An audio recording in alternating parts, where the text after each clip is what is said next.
Hola amigos, continuando con mi canal llamado El Porqué en el Folclore, recordemos que todo hecho folclórico debe responder esa pregunta. Si no lo hace, no es folclórico.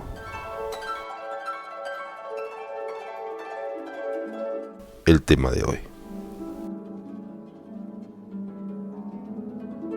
el atuendo de la dama de salón de 1820 a 1842.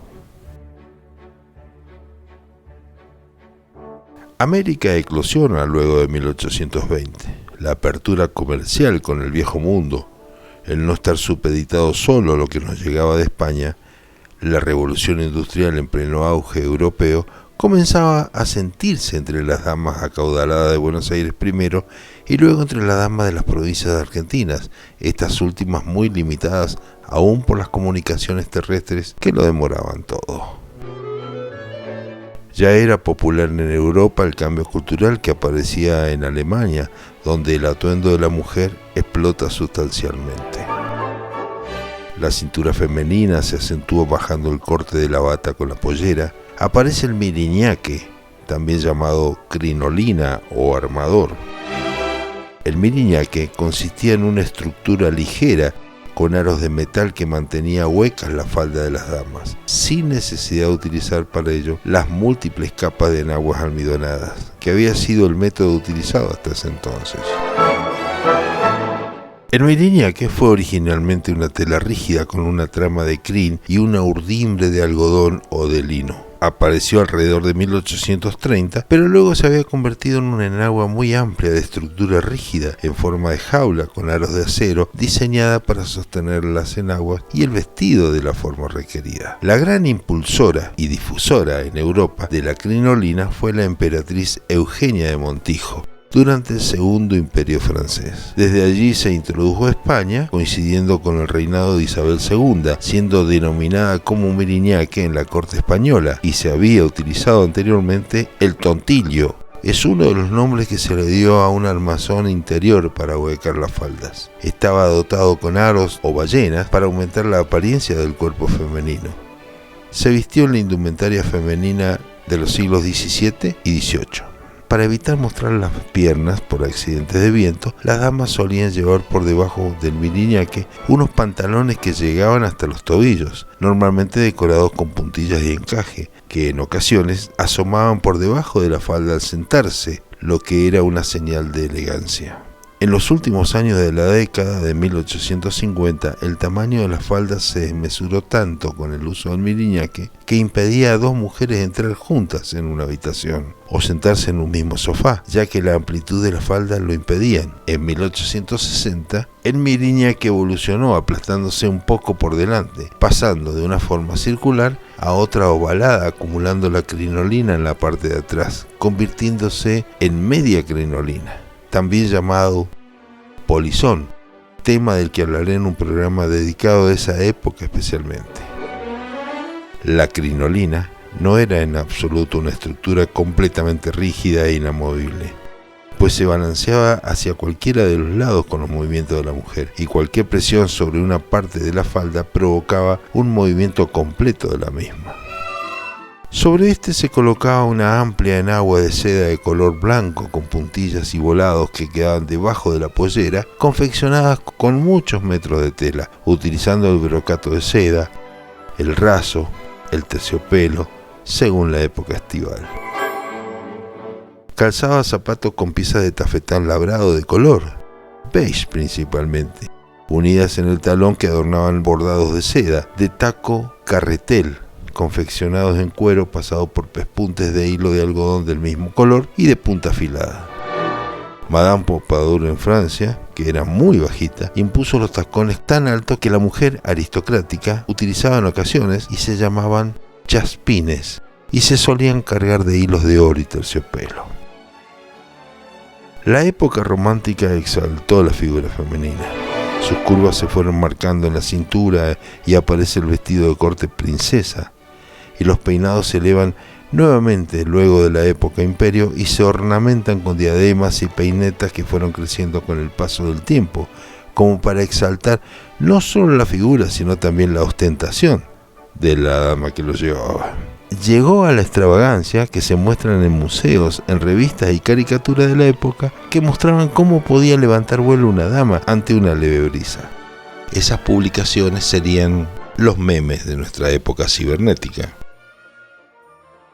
Aparece la manga jamón y los tocados de entre 1830 y 1840 y se transforman en los protagonistas de esta moda. Las mangas jamón o piernas de cordero son inmensas, para lo que se requiere del uso de corpiños interiores colocados bajo el corsé que poseían mangas crinolizadas para garantizar la rigidez y el volumen deseado de las mangas de los conjuntos. Aclaro que corpiño no es solamente lo que conocemos como corpiño en el busto. El corpiño era un armazón que se colocaba también en las mangas. Este estilo se encuentra en la influencia que ejerce la búsqueda de nuevas estéticas de inspiración neogótica, propia del estilo romántico que inundaba desde la literatura hasta las tendencias pictóricas.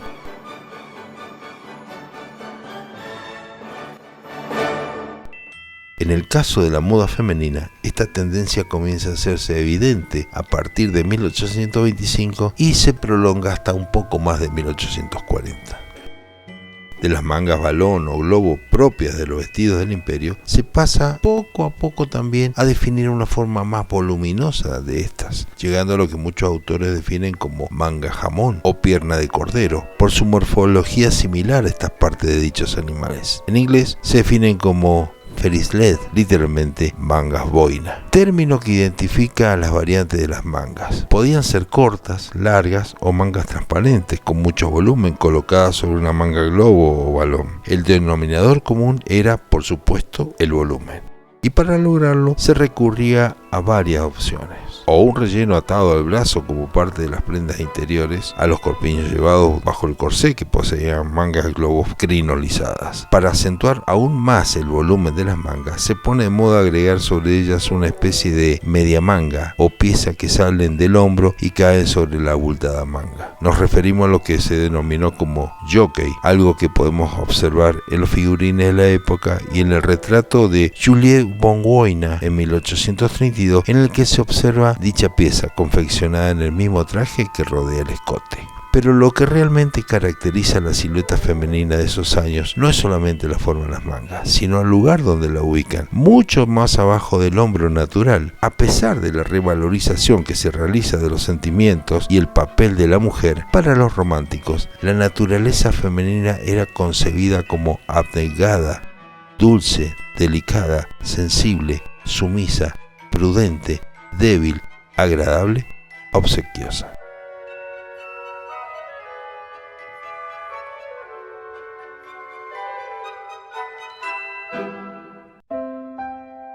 La literatura del romanticismo, como dije, fue una corriente literaria que se originó en Alemania y luego se extendió por toda Europa y América hasta finales del siglo XIX. La literatura del romanticismo se opuso a los planteamientos racionalistas, como así también al capitalismo y a los estereotipos del clasismo. En las obras se acentúa la importancia de las emociones y de los sentimientos.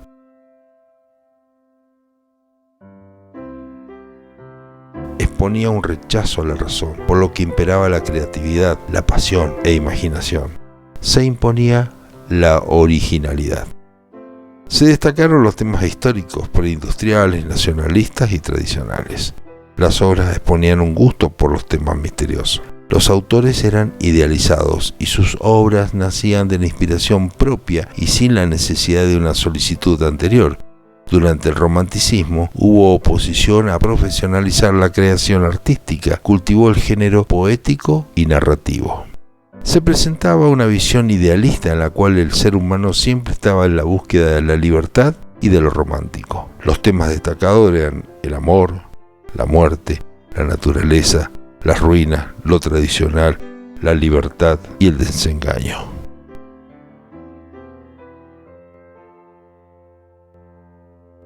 Entre los autores más destacados de la literatura del romanticismo, tanto en Europa como en América, podemos mencionar los siguientes: Goethe, los hermanos Grimm, Walter Scott, William Blake, Rousseau, Victor Hugo, Dumas, Allan Poe, James Cooper, Ángel Saavedra, Mariano José de Larra, Rosalía de Castro y Gustavo Adolfo Bécquer.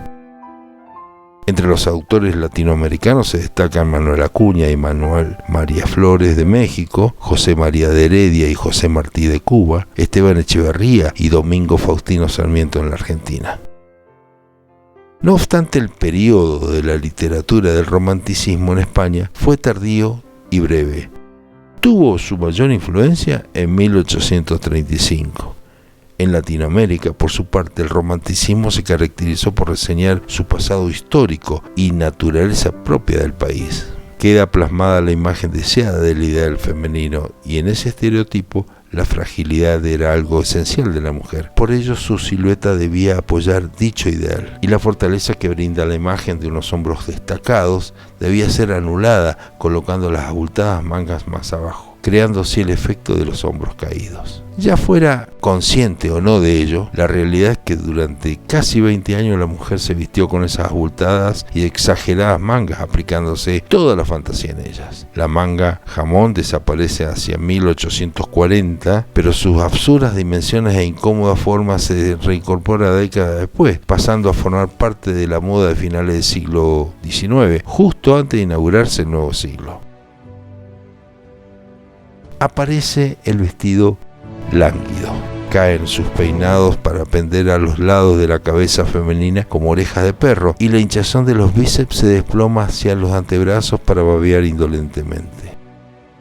El desplome de las formas artificiosas se inicia en 1836 y, como dije hoy, culmina hacia 1840-42. Los tocados son las capotas que se cierran tanto que parecen nacer de la barbilla. Lógicamente, con ellos la mujer no veía nada a los costados.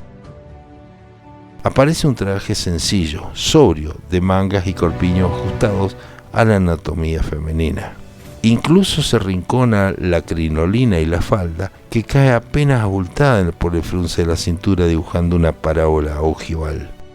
Por una parte vemos trajes ordinarios en un retrato, y así distinguimos la austeridad que caracteriza el vestido romántico desde 1840 en adelante. Moños, rayo al medio, estofas lisas y estampados geométricos.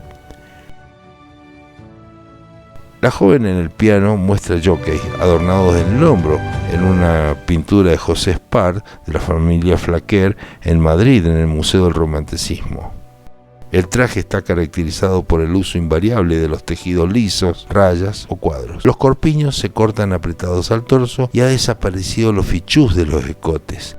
El fichú era como un pañuelo mentiroso. En francés se dice fichu monter, pañuelo que usaron las mujeres a finales del siglo XVIII, en la escotadura de los redingotes o de los vestidos abiertos, y que se colocaba de manera que esponjase el busto, exagerando su forma. Se ponen de moda los cuerpos de estilo militar, es decir, abiertos y con solapas, estilo de gran futuro en el traje femenino, mangas naturales y faldas sin crinolina, rara vez con volantes y nunca más de 3. Era la austeridad a rajatabla. En este traje de sociedad, la Berta ha adelgazado hasta convertirse en una banda de encaje.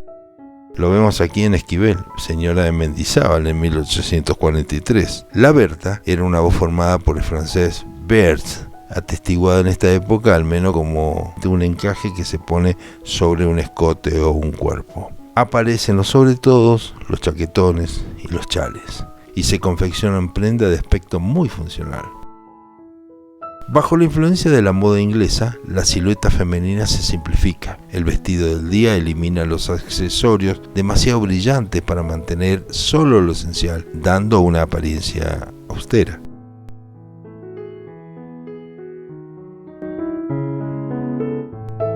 El busto estrecho y abrochado, un vestido liso y oscuro, acurrucado en un chal y una capa, ocultando su tez pálida bajo una vasta capa. La mujer de moda ahora se desvanece en la sociedad bajo la influencia del canto.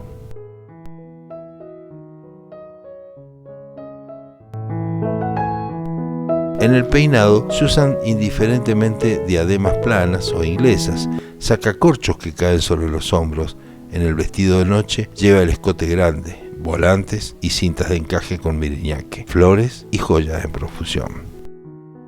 En la década de 1840, las mangas dobladas, los escotes bajos, los corpiños alargados en forma de V y las faldas más llenas caracterizaban los estilos en el vestir de las mujeres. Los vestidos de volantes, inspirados en la moda española, se usaron en la década de 1860 en la calle y en el espectáculo también mantillas y chales grandes.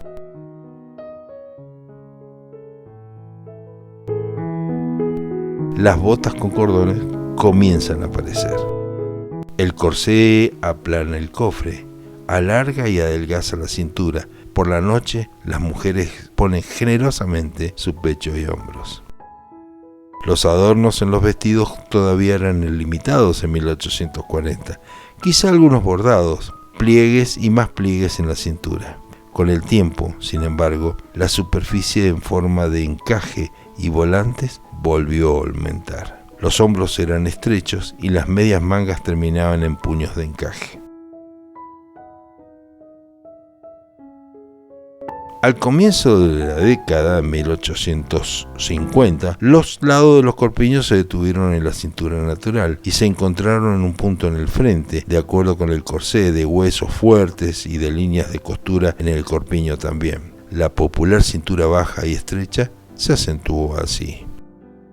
Las mangas, con corpiños, eran ajustados en la parte superior, debido al macherón, manillar en castellano, refiriéndose a las varillas del corsé, pero que se expandió alrededor del área entre el codo y antes de la muñeca. Sin embargo, también se colocó inicialmente debajo del hombro. Esto restringía los movimientos del brazo. Como resultado, a mediados de la década, las mangas se extendieron hasta el codo con una forma de embudo, requiriendo mangas inferiores para ser usadas para cubrir los brazos inferiores.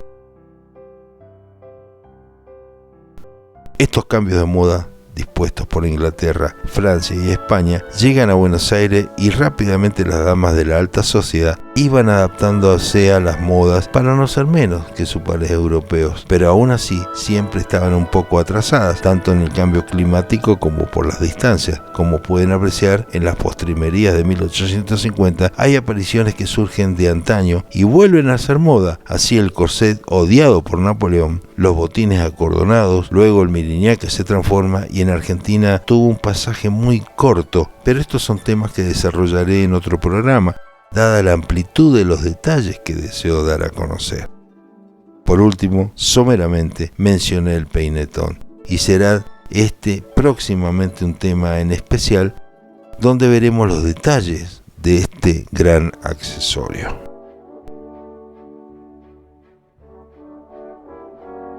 Gracias amigos por ver y escuchar el Porqué en el Folclore. Y les cuento que saldré todos los sábados con un nuevo programa para quienes deseen seguir develando los porqués de nuestro folclore americano, y les pido se suscriban, comenten, pregunten y me indiquen qué tema les gustaría que desarrolle en mi canal. Les ruego además que inviten a sus colegas y amigos para compartir estos momentos de nuestra cultura. Hasta pronto.